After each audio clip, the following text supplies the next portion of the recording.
Y bien, estimados televidentes, pues ya estamos con el privilegio de platicar con Horacio Franco. A un personaje de tal naturaleza, de tales dimensiones, de tantas aristas, de tantos matices, se me ocurren dos para enfrentarlo. El primero puede ser a partir de su currículum. Son 5 hojas, tamaño carta, letra pequeña, que la podemos leer y acabamos el programa y no la vamos a acabar de leer. Esa sería una. Y entenderíamos quién es Horacio Franco por lo que hace. La otra es, y que me parece pertinente, excepto que tú me lo aceptes así, adentrarme en el fondo de tu quehacer, en el fondo de tu vida como artista, de tu vida como ser humano. Horacio, ¿por qué tan comprometido las 24 horas de cada día en conciertos, en formación de jóvenes, en pláticas motivacionales, en promover la música de la Edad Media, en promover la música moderna? Eres polifacético. ¿Cómo le haces y por qué? Pues bueno, es un gusto platicar contigo, Ángel, queridísimo, después de tantos años, ¿verdad? Y es un privilegio estar contigo en tu programa del Canal 28. Pero mira, yo creo que mi vida, después de 35 años de carrera, se ha venido delimitando, se ha venido más bien formando y configurando por un crecimiento constante. Un crecimiento el cual implica mucho trabajo, mucha disciplina, implica además que yo tuve la fortuna enorme de descubrir mi vocación, mi verdadera vocación, a los 11 años, cuando entré a la secundaria, que ya para ciertos estándares era un poco tarde saber que quería dedicarme a la música, porque nunca había tenido contacto con la música, pero a los 11 años descubro que la flauta de pico, el instrumento que daban en la secundaria, o que dan en la secundaria, es que Hitler instituyó como instrumento escolar. Para ese instrumento yo tenía una facilidad bárbara, tremenda, descubrí que tenía mucha facilidad, y después, con eso, unos días después, llegó una chica que tocaba el piano en mi salón y el maestro de música nos mandó a oírla. Esta chica vive aquí en Monterrey, curiosamente, y la encontré hace algunos años aquí y le dediqué el concierto, un concierto que di en el TEC de Monterrey, y se lo dediqué porque gracias a ella empezó a tocar el piano. Yo nunca había oído el piano tan de cerca. Oigo el piano tan de cerca, una sonata de Mozart, y con Mozart y con lo que oí tocado por sus manitas de esta niña, me cambió la vida, me transfiguró, fue un flechazo a primera vista con la música. Y dije, yo quiero hacer esto. Entonces descubrí esas dos cosas, descubrí que tenía yo mucho talento y mucha facilidad para la flauta, y descubrí que eso me encantaba, que me encantaba la música. Mis papás, viniendo de un origen muy humilde, habiendo sido niños trabajadores, de niños porque perdieron a sus padres muy jóvenes, finalmente siendo analfabetas funcionales, mis padres, pues obviamente cuando yo llegué a decirles es que quiero estudiar música, obviamente me mandaron por un tubo, ¿verdad? Cómprenme un piano porque quiero estudiar música. Obviamente dijeron una cosa tan terrible que bueno, no era producto más que de su ignorancia, ¿verdad? Me dijeron, eso no es una carrera, de eso no vive nadie, te vas a morir de hambre y primero estudias una carrera decente para después ser músico. Entonces me costó a mí realmente tanto trabajo convencerlos. Y valoré tanto lo que finalmente significó el hecho de descubrir una pasión desenfrenada por la música clásica, que no es otra cosa más que la música europea, no es la música. Se tiende mucho a confundir la música, realmente la cuestión real de la música clásica. La música clásica es la música europea, y los europeos fueron los únicos y los primeros que aprendieron o que inventaron un sistema de escritura de la música, que es nuestro lenguaje más primordial, más animal, porque somos música desde que estamos en el vientre materno, somos música desde que oímos el corazón de nuestra madre. Y así fue como finalmente los europeos hicieron que la música se desarrollara vertiginosa y grandemente, habiéndole inventado un sistema de escritura. Nadie lo había hecho. Entonces por eso la música europea se hizo clásica. No es porque sea ni la más estirada, ni la más sangrona, ni la más mamerta de las músicas. No, mi querido Ángel. La música clásica es la música europea que expresa las mismas emociones que tiene una rola de Juan Gabriel, o que tiene una rola de José Alfredo, o que tiene una rola no sé, de George Michael o de los Beatles. La misma música clásica las tiene ahí, nada más que lo dicen de una manera muy elaborada. Entonces, ahí fíjate, aprovecho nada más el vuelo que llevas en esto y tu discurso para esta diatriba que de pronto hay. Debe ser música clásica, música culta, música de concierto. ¿Tú dirías música europea? Por decir algo, la música europea, sí, es realmente la música escrita que los europeos desarrollaron, que se hizo clásica por esa razón, que después se hizo de conciertos. Sí, pero antes, en esa época que inventaron la escritura hace 1000 años, no había conciertos. O sea, si yo te toco una cantata de Bach, la más grande obra de la música occidental, que es La Pasión según San Juan, ¿no? Según mucha gente, o la de San Mateo. De San Mateo. Cualquiera de esas Ambas obras pues. de Bach son las más grandes obras que hay sobre la historia de la música. Esa música no es música de concierto porque no fue escrita para un concierto, porque fue escrita para un Viernes Santo de un año de 1725, cuando la gente llegaba a la Catedral de Leipzig, a la de Santo Tomás, a misa, al servicio luterano religioso alemán, y ahí estaba arriba en el coro Bach dirigiendo su Pasión, y la gente la oía o no la oía, y no iba expresamente a eso. Cuando tú vas a un concierto, tú vas a escuchar la música, y en ese entonces todavía no se acostumbraba a eso. El concierto clásico europeo empezó en los albores del siglo XIX, en las posterioridades del XVIII, cuando en la generación de Beethoven, con Beethoven mismo, se empieza a emancipar el compositor y el intérprete, se empiezan a emancipar de ser las criadas de la corte del rey, del príncipe, del duque, del conde o del sacerdote, de la capilla del sacerdote, y se empezaron a autogestionar y dijeron, vamos a hacer un escaparate y un aparador donde nosotros mostremos nuestro quehacer musical, pero ya no para entretener a la bola de ricachones que nos mantienen, sino vamos a entretener a los burgueses y a los ricachones que paguen por oírnos a nosotros, pero nosotros vamos a tener nuestro límite y nuestro coto de poder va a ser el escenario. A partir de ahí se empezó a gestionar o a gestar la música de concierto también. Con esa forma tan vertical, tan desinhibida, tan desprejuiciada que tienes de enfrentar los conceptos de música clásica tan arraigados y tan solemnes para muchos, también lo debes tener, pienso, de forma paralela, sobre la flauta. Tiendo a creer que una es la flauta, por supuesto en México, antes de ti y otra después de ti. Te hago la pregunta, pero te voy a dar un minuto para que pienses la respuesta. ¿Qué vas a pensarla? Pues si ya la tienes más que vivida, pero ustedes sí, estimados televidentes, yo también necesito un minuto para digerir. Es que eres un torrente y eres una cascada. Concédanme un minuto, estimados televidentes, y regresamos.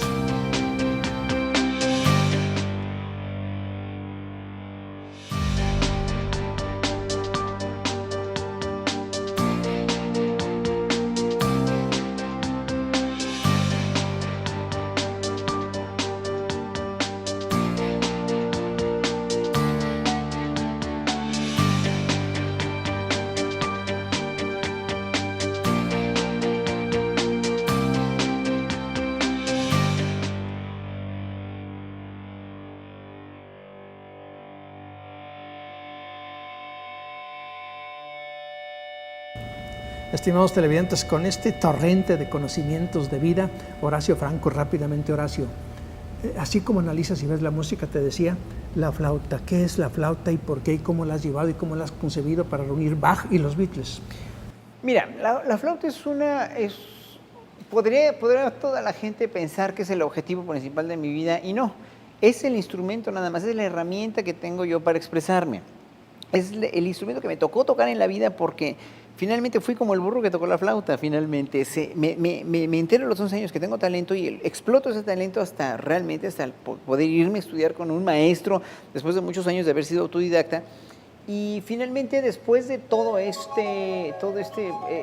evolución que ha habido en mi vida, desde que regresé de estudiar de Holanda con la maestría ya realizada a los 21 años, me di cuenta de que la flauta es un instrumento, obviamente es un instrumento europeo, es un instrumento que llegó al epítome de sus posibilidades técnicas y expresivas en el barroco, pero que no es un instrumento barroco por excelencia, porque en el barroco aún no se había explotado toda la sonoridad de la flauta, todas las sonoridades posibles de la flauta, de tal suerte que obviamente yo con la escuela que tengo de la escuela holandesa, que en ese entonces era la mejor del mundo, y que vengo con ese arsenal, además de conocimientos y de bases sólidas, no nada más musicales, sino filosóficas también, me doy cuenta que la flauta es un instrumento ancestral, ¿no? Es un instrumento además que puede tener obviamente, un repertorio mucho más amplio de lo que tuvo en el barroco, una explotación de las posibilidades técnicas y expresivas del instrumento que van mucho más allá de lo que los compositores barrocos logran, de tal suerte que mi repertorio hoy en día consta sí de obras para flauta, pero son las que menos toco, obras originales para flauta. Mi repertorio consta mucho de música contemporánea que he encargado a compositores mexicanos y extranjeros que me han hecho favor Han de compuesto componer. mucho para ti, como aquí en la 70, lista que va de los que 80 han obras, compuesto sí, para ti es exacto, increíble. exacto. Compuesto para ti, hay que decirlo, ¿no? Digo, Yo digo que obviamente, para la flauta, porque finalmente yo soy uno pero de lo los que la están tocan, pero pensando seguramente piensan en mí, pero obviamente pues las puede tocar cualquiera, ¿no? Sí, claro. Yo creo que en ese sentido, bueno, soy muy privilegiado porque tengo como 70 obras ya o más escritas para la flauta de pico que pensaron en mí, pues. Pero también tengo un repertorio que va de la música popular y pasa también por la música folclórica, y hoy estoy a punto de sacar un disco de jazz. El disco de jazz se presenta en el 28 de junio en México, en el Lunario, con un trío excelente, con 3 músicos jazzistas excelentes. ¿Con los que has trabajado ya? ¿O no? Ya he trabajado con con ellos, pero también he hecho muchos palomazos y improvisaciones con músicos como Eugenio Toussaint, que en paz descanse, con Héctor Infanzón, con la misma Regina Orozco, con Mago Herrera, con Iraida Noriega, con Enrique Neri, en fin, con los Jaguares también, en fin, y con la Big Band Jazz me eché un palomazo el sábado pasado. Mira, sí. ¿Qué te puedo decir? Mira, la flauta es un instrumento ancestral y es un instrumento muy versátil. Y yo como tal exploto finalmente las posibilidades expresivas y técnicas de la flauta en todos los géneros de música en los que se puede explotar. Por ejemplo, en estos que te digo, música tradicional, he tocado mucho música indígena mexicana, de tal suerte que también mi más reciente CD que salió el año pasado es con 2 indígenas de Chiapas, 2 indígenas maravillosos que obviamente son músicos tradicionales indígenas que tienen su idiosincrasia maravillosa mexicana, pues cuasi prehispánica, ¿verdad? De hacer la música, y que finalmente ahora, bueno, he tocado esa música, he tocado con músicos de la India, he tocado con músicos de Zanzíbar, he tocado con músicos de Egipto, y finalmente me doy cuenta que la música es un lenguaje más que universal. Y por eso este programa que presentamos hoy en el San Pedro Fest va a ser precisamente de bajar los Beatles. Quiere decir mucho, quiere decir una transgresión al lenguaje mismo, lo idiomático mismo del concierto clásico, ¿no? Quiere decir que las músicas de Bach y de Vivaldi, que son grandes músicas, y que ninguna de las obras que voy a tocar hoy son para flauta de pico. Las 2 sonatas de Bach son para flauta transversa y las 3 sonatas de Vivaldi son para violín. Son arreglos que hice yo, son adaptaciones que hice yo a la flauta dulce, y que finalmente demuestran que la flauta dulce es un instrumento que no se sobreexplotó o que no se acabó de explotar en el siglo XVIII, y que no estoy haciendo nada nuevo. El mismo Bach hacía transcripciones de una obra a otra, o en 1700 todas las sonatas de violín de Corelli se habían ya transcrito para la flauta dulce. O sea, no estoy haciendo nada que esté transgrediendo nada musicalmente. Y convivir con los Beatles, la mejor música popular del siglo XX. Claro. Oye, Horacio, perdóname que hay algo que tengo que tratar entre lo formativo, lo de fondo, lo tuyo. Son tantas aristas, lo digo muy bien, pero tú me hablas, primero me estás hablando de unos padres que bueno, no es crítica, estás describiendo una realidad, que no te apoyaron, no había recursos, y de pronto ya me dices, yo ya regresé de Holanda con estos, y has recorrido todo el mundo. Esto se hace con dinero y esto se hace con recursos. ¿Cómo te fuiste abriendo paso para las realidades, para el diario vivir? Mira, como tú sabes que nosotros en México vivimos una sociedad de castas que está en el closet, como en la India, pero estamos en el closet. No hemos reconocido abiertamente que somos una sociedad de castas y somos una sociedad clasista, además, y muy racista. Nosotros los mexicanos, somos muy buenos gentes, somos muy buen pueblo, somos una gran nación, pero somos muy, pero muy, muy de castas. Entonces, a mí me costó todo lo que yo estoy diciendo, con un papá que era cantinero y que vivía al día, y una mamá que pues obviamente era la mamá de la jefa de familia, pero no teníamos más ingresos, a veces apenas le íbamos pasando, pues, ¿no? Yo me lo tuve que lograr todo. A los 16 años el director del conservatorio me mandó llamar para que fundara la carrera de flauta dulce, porque yo era muy, o sea, tengo que reconocerlo también, era muy talentoso para mi instrumento, tenía una facilidad inaudita. Entonces el director del conservatorio me vio y me dijo, a ver, ven Franco, acá, tú ya estás acabando tus materias teóricas, cosa que también hice. Yo entré al conservatorio escondidas de mis papás a los 13 años, y a los 16 ya había acabado yo todas mis materias teóricas. Me apuré porque yo quería irme a Holanda. ¿Y por qué a Holanda? Bueno, porque además, fíjate que curiosamente, aún con internet o sin internet, estoy hablando de los años 70, donde no había ni computadoras, ¿verdad? Pues yo ya me había enterado por la radio de música clásica de México y por los discos que compraba yo en los supermercados. Tenían muy buen gusto cuando el señor Arango estaba en los supermercados Aurrerás. vendían masterizaciones de discos de música clásica a 9 pesos y yo empecé a comprar y a comprar y a comprar discos con mis domingos. Entonces yo sabía que los flautistas holandeses eran los mejores del mundo y yo mandé un casete a Holanda, me aceptaron a los 17 años, me aceptaron como alumno del mejor maestro del mundo, pues obviamente me fui ahí, ¿no? Y me fui, ¿cómo? Con el dinero que había yo ahorrado siendo maestro del conservatorio y de la superior de música por un año, y con una beca que me gané, con un premio, no fue una beca, fue un premio que me gané en la Enciclopedia Británica por un artículo que había yo escrito para una revista del conservatorio, lo metí a la Enciclopedia Británica y me gané $6,000. Imagínate que $6,000 ahorita suena mucho dinero, pero en 1980, 81 eran un dineral. Entonces me fui a los 17 a Holanda ya con el firme cometido de estudiar en la mejor escuela del mundo.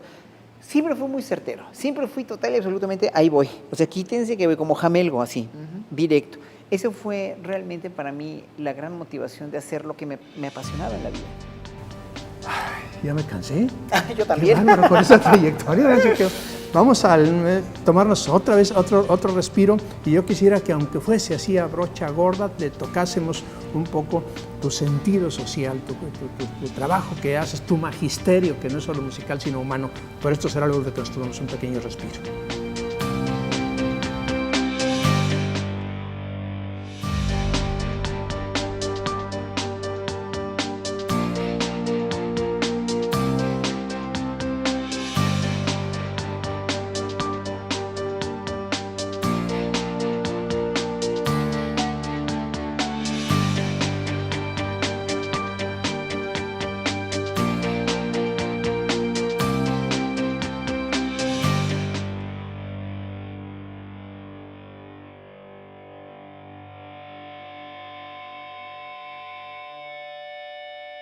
Horacio, me estás revelando ahorita, dices, bueno, algo que es elemental, pero que hay que puntualizarlo. Mi vida ha sido puro trabajo, puro trabajo. Sí. Lo has hecho, entre otros instrumentos, con el cuerpo. Y aquí quiero decir que tú trabajas tu cuerpo. Y esto de pronto conviene, me parece, rectificarlo, renombrarlo, honrarlo, porque tú trabajas, sí, tu espíritu, tu vocación, tu filosofía, tú lo dijiste, pero trabajas tu cuerpo. Porque uno es un todo integral, o sea, no es todo un intelectual al 100%, no es uno tampoco un músico al 100%, sino uno es una tercera parte o una quinta parte de las partes que tú quieras hacer, lo espiritual si lo tienes, lo emocional, lo mental, lo físico, etcétera. Y para lo físico, yo en realidad soy muy quisquilloso porque en realidad los antecedentes genéticos que tengo por mis padres son bastante negativos. Mi padre murió de diabetes, mi madre de hipertensión arterial y aparte con los derrames cerebrales masivos que le dieron y con artritis reumatoide degenerativa que tenía las manos así, no las podía ni mover. Entonces con esos antecedentes yo más vale cuidarme, más vale no propiciar a que me dé nada de eso. Y aparte, o sea, lo hago por salud, no, me cuido por salud y estoy comprando un seguro de vida también finalmente, ¿no? Y como muy bien, como lo que debo y a las horas que debo comer porque finalmente es la garantía de que vas a tener una muy buena salud y hago mucho ejercicio porque me gusta, porque además soy vanidoso, porque me gusta verme bien y porque tengo una imagen artística que cuidar finalmente, ¿no? Pero entonces es una cuestión como a todos los seres humanos nos enseñan simplemente el valor, bueno, últimamente nos han enseñado a adorar al dinero como el Dios único que te va a dar felicidad, ¿verdad? Pero también a veces te enseñaban o a veces te inculcaban la cuestión de los valores éticos o los valores morales en ciertas épocas o los valores intelectuales o cualquier tipo de valor. Creo que todos los valores que tú quieras honrar y adorar como ser humano te tienen que venir a ti, tienes que representarlos dignamente, es decir, si yo digo no soy corrupto, pues porque no soy corrupto, si yo digo no soy flojo es porque no soy flojo y lo pones en práctica, es decir, todas las cualidades del ser humano. Los seres humanos somos finalmente un dechado de adicciones y de virtudes. Y las adicciones se pueden aprovechar para muchas cosas y las virtudes se pueden desaprovechar para otras también, claro, ¿no? Entonces, tú mismo tienes que planear cómo quieres ser tu vida. La gran carencia educativa que hay en este país, creo yo, es la manera tan mala que tenemos de planear nuestra vida a largo plazo. Y yo la pude planear a más a largo plazo, habiendo vivido en un país como Holanda, donde finalmente te enseñan a eso porque tienes finalmente la obligación de ver por tu vida de aquí a 20, de aquí a 15, de aquí a 30 años. Eso tú ya desde allá lo aprendiste y lo has llevado a la práctica. Sí. Y sé que estás muy metido en esto, te venía escuchando ahorita con alguna plática, ya en cuestiones de magisterio y de orientación hacia los jóvenes. Platícame un poco de esto, por favor, porque se ve que traes todo un sustento filosófico y una forma de vida. Sí, mira, yo aparte de ser profesor de tiempo completo del Conservatorio Nacional de Música, en música de cámara, también he pedido una beca desde hace varios años al FONCA y tuve la fortuna de que me la dieran, para dar conciertos en secundarias públicas y la mayoría en barrios pobres de la Ciudad de México, donde finalmente lo que voy es, llego y les toco una pieza de Bach. Es muy curioso, pero el 99% de las escuelas, cuando empiezan a oír Bach, tú ves el despapalle que traen los chavitos de secundaria. Los ves en el patio, los ves cuando los sientan y todo, pero he tocado en escuelas donde hay 1000 alumnos. Bueno, dices, ¿cómo demonios se van a callar? Bueno, empiezo a tocar Bach y se pasman con Bach. Y les empiezo a contar todo lo que te a ti, de cómo descubrí mi verdadera vocación, cómo llegué a Holanda, bla, bla, bla, bla. Entonces los motivo a que ellos mismos exploren sus propios potenciales, sus propias posibilidades, para qué sirvo y qué me gusta en esta vida. Y con eso tienes que casarte porque va a ser tu profesión. Y aparte les digo, bueno, sí, qué bueno que hay mucho talento y qué bueno que hay mucha pasión, pero tiene que haber trabajo. Y les cuento cómo llegué a Holanda yo a los 17 años y me encontré con unas madres tototas alemanas de 2 metros que tocaban impecable, ¿verdad? O los japonesitos chiquititos. Y dije yo, ¿qué es esto? ¿No? Ahí donde me di cuenta que con talento y con pasión no haces nada en la vida si no trabajas. Entonces ahí me di cuenta del valor intrínseco del trabajo, del valor capitalizable que tiene uno como ser humano para poder trabajar. Porque nosotros nos vamos aquí a unos kilómetros al borde con Estados Unidos, cruzamos Estados Unidos y vivimos como si fuéramos unos ciudadanos de primer mundo y muy disciplinados. Los trabajadores mexicanos en Estados Unidos son súper disciplinados, súper puntuales, súper ordenados, se cumplen las leyes. ¿Por qué aquí, como dice mi querida amiga Denise Dresser, tratamos a nuestro país como si fuera un país rentado? Pues porque hemos estado mal administrados desde hace 500 años, pues, ¿no? Y yo por eso hago estos conciertos, para decirles, introyéctate a ti mismo, deja de verte como indio conquistado, deja de ver las cuestiones aspiracionales de reality shows como si fueran realmente el sentido único que tiene la vida. No adores al dios dinero como tal. El dinero es una herramienta útil cuando lo puedes utilizar para hacer el bien, bla, bla, bla, bla. Entonces les meto conceptos a los chicos, les meto conceptos a los chavos que finalmente les pueden llegar a servir para descubrirse a ellos mismos, para valorarse a ellos mismos y para entender que finalmente tú mismo tienes que hacer tu vida y tu carrera con tus talentos y con tus potenciales, y tú seguramente como adolescente los tienes, en cualquiera de las venas, en cualquiera de las áreas que hay en el quehacer humano. Horacio, debiera yo platicar muchísimo más contigo y quisiera platicar muchísimo más contigo. Una pregunta, y solo para despedir, no se me ocurre otra. ¿Cómo te ves ahorita donde estás, pienso yo, en la cima de tu desarrollo como humano, de tu desarrollo intelectual, de tu desarrollo profesional?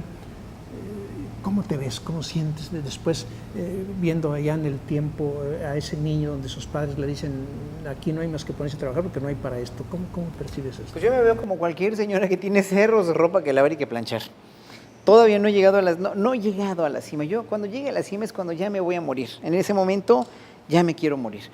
¿Por qué? Porque uno nunca llega a donde tiene que llegar, y tiene uno que seguir creciendo y creciendo y creciendo, manteniendo un nivel yo en el instrumento, en la dirección también, que agarré hace 20 años ya profesionalmente. Tengo tantas cosas que hacer todavía que no puedo yo sentirme que ya la hice, porque en el momento en que tú crees que ya la hiciste, te caes para abajo por la inercia. Es decir, uno nunca va a acabar de trabajar y de luchar por lo que uno quiere. Aunque yo quiero llegar a viejo, a los 70, 80 años si quieres, o los 85, bien cuerdo, bien del cuerpo, ¿verdad? Sin problemas de salud, y trabajando de la manera más, ya tal vez no con tanta pasión ni con tanta energía, porque obviamente la vas perdiendo, pero no quiero perder finalmente eso. No quiero llegar al punto en el que, por ejemplo, a los políticos en este país o en cualquier parte del mundo los hacen creer en su propia mentira. No quiero llegar a creer en una mentira, porque finalmente siempre he enarbolado la verdad que todos los seres humanos debemos adorar. Ese debe ser el Dios de los seres humanos, la verdad, la justicia, la verdad, la honestidad y la pureza que tenemos dentro de nosotros mismos. Debemos adorarla como algo que finalmente no tiene precio. Y es en esa verdad la que yo quiero seguir haciendo trabajo por esa verdad, que para mí es mi poder, no está ni en el poder político ni en la lana que pueda ganar. No, mi poder está en un escenario subido, en un escenario tocando obras de compositores vivos o muertos, y que les comunico esas emociones y esos sentimientos al público. En muy pocas palabras, la música, ¿qué es para ti? Pues eso, la expresión humana, la expresión máxima, la expresión más primitiva del ser humano, la expresión más universal, por lo que te dije de los latidos del corazón de nuestra madre, que están finalmente expresando emociones y sentimientos que tenemos todos los seres humanos, que los hemos tenido desde que somos Homo sapiens, hemos sentido lo mismo y los hemos expresado en diferentes idiomas. La música es un idioma universal que finalmente lo expresa en ella misma. Horacio, pues mil gracias por tu lección de vida, diría yo, al margen de otras múltiples lecciones, por ser un personaje renacentista, tan completo, tan maduro, tan entero, tan rebosante de todo. Un ejemplo para nuestro país. Te agradezco que hayas platicado con nosotros, de veras. Te agradezco muchísimo, y a todo el equipo de Canal 28, muchísimas gracias por esta entrevista, Ángel, querido. Y a ustedes, gentiles televidentes, muchas gracias por habernos atendido en este programa.